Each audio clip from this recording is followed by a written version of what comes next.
Head মন্ত্রী নেতা তারা সবাই জড়িয়ে এই ক্ষেত্রে আপনি বিচার পাবেন না, এটা খুবই স্বাভাবিক।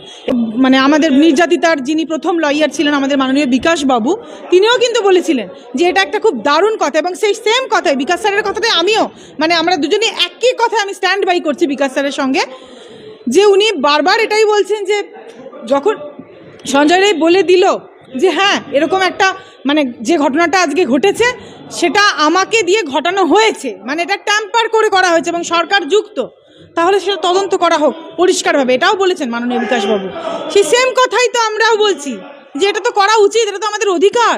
কেন নয়, যে বারবার দাবি করছেন তো অ্যাকিউজ হতে পারেন উনি, কিন্তু কথাটাকে তো আপনাকে এফআইআর রুজু করে কেন দা দেন সিপি বিনীত গোয়েল, যাকে এখন সরানো হলো পদ থেকে, আবার পরে সরানো হয়েছে, কিন্তু তার নামে কেউ তো আইনের বাইরে নয় ভাই।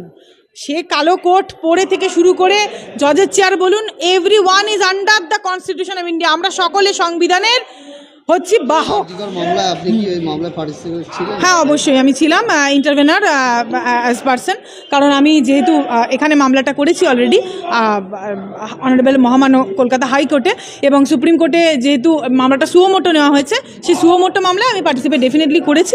এবং জজ সাহেব দেখুন যেরকম আমাদের বলছেন যে তদন্ত চলছে, তদন্ত হবে, সেই রকমভাবে 12 সপ্তাহ সময় দেওয়া হয়েছে আজকে থেকে।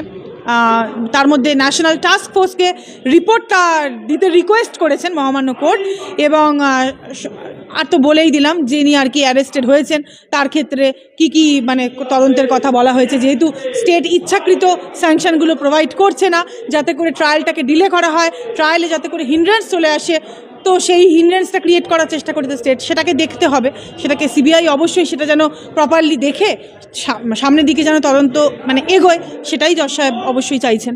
ধরে নিতে হবে প্রায় 3 মাস পর পিছিয়ে দিয়েছে, 17 মাস প্রায় 3 মাস, এই যে এতটা গ্যাপ, কি বলবেন? আসলে মানুষ তো অবশ্যই চাইছে বিচার তাড়াতাড়ি হোক, কিন্তু ব্যাপারটা কি বলুন তো, গ্যাপ যেটা আপনি বলছেন না, গ্যাপ জিনিসটা খুব সমস্যার জায়গায় চলে গিয়েছে। কারণ আপনাকে ওই যে বারবার আমি একই কথাই বলি, অ্যাডমিনিস্ট্রেশন একটা বড় পার্ট, জুডিশিয়ারির কাছে যতক্ষণ না আপনি টেবিলে কাগজপত্র, তথ্য প্রমাণ, পিএ রিপোর্ট, উইটনেস এগুলো এবং ক্রস এক্সামিনেশনের মাধ্যমে উইটনেস সমস্ত কিছু যতক্ষণ না পর্যন্ত কোর্ট হাতে চোখে দেখে, কোর্ট তো ফিল্ডে গিয়ে আপনার এভিডেন্সটাকে রক্ষা করে দেবে না, এটা কোর্টের কাজ নয়। কোর্ট ওপরে বসে কোর্ট শুধু বিচারটা করবে। আপনি যখন প্রপার জিনিসগুলো সামনে হাতে দিতেই পারবেন না, তখন আপনি কি আশা করতে পারেন কোর্টের থেকে? বিচার। কিন্তু সঞ্জয় রায় তিনি বলছেন যে সরকার জড়িত আছে, তিনি তো যে মেন অভিযোগ তিনি তো বলছেন। ঠিকই বলেছেন, সঞ্জয় রায় যে বলছেন যে সরকার জড়িত আছে, মেন যিনি অভিযুক্ত, তারপরেও তার কথার বেসিসে আমাদের মহামান্য অনেক আমাদের নির্যাতিতার যিনি প্রথম লয়ার ছিলেন আমাদের মাননীয় বিকাশ বাবু, তিনিও কিন্তু বলেছিলেন যে এটা একটা খুব দারুণ কথা, এবং সেই সেম কথাই বিকাশ স্যারের কথাতে আমিও আমরা দুজনেই একই কথায় আমি স্ট্যান্ড বাই করছি বিকাশ স্যারের সঙ্গে, যে উনি বারবার এটাই বলছেন যে যখন সঞ্জয় রায় বলে দিল যে হ্যাঁ এরকম একটা যে ঘটনাটা আজকে ঘটেছে সেটা আমাকে দিয়ে ঘটানো হয়েছে, এটা ট্যাম্পার করে করা হয়েছে এবং সরকার যুক্ত, তাহলে সেটা তদন্ত করা হোক পরিষ্কারভাবে, এটাও বলেছেন মাননীয় বিকাশবাবু। সেই সেম কথাই তো আমরাও বলছি যে এটা তো করা উচিত, এটা তো আমাদের অধিকার। কেন নয়, যে বারবার দাবি করছেন তো অ্যাকিউজ হতে পারেন উনি, কিন্তু কথাটাকে তো আপনাকে এফআইআর রুজু করে কেন দা দেন সিপি বিনীত গোয়েল, যাকে এখন সরানো হলো পদ থেকে, আবার পরে সরানো হয়েছে, কিন্তু তার নামে কেউ তো আইনের বাইরে নয় ভাই। সে কালো কোট পরে থেকে শুরু করে জজের চেয়ার বলুন, every one is under the constitution of India. আমরা সকলে সংবিধানের হচ্ছে বাহক, সংবিধানের ছাত্রছাত্রী আমরা, এবং সংবিধানের আন্ডারে আমরা চলবো। আমার বিরুদ্ধে অভিযোগ এই ধরনের এলে, এবং ধর্ষণের মতন একটা সিপির বিরুদ্ধে যখন আসছে সেই অভিযোগ, তাকে তদন্ত করা হবে না? তাকে তার নামে এফআইআর রুজু করে তাকে ধরা হবে না? তাকে অ্যারেস্ট করা হবে না?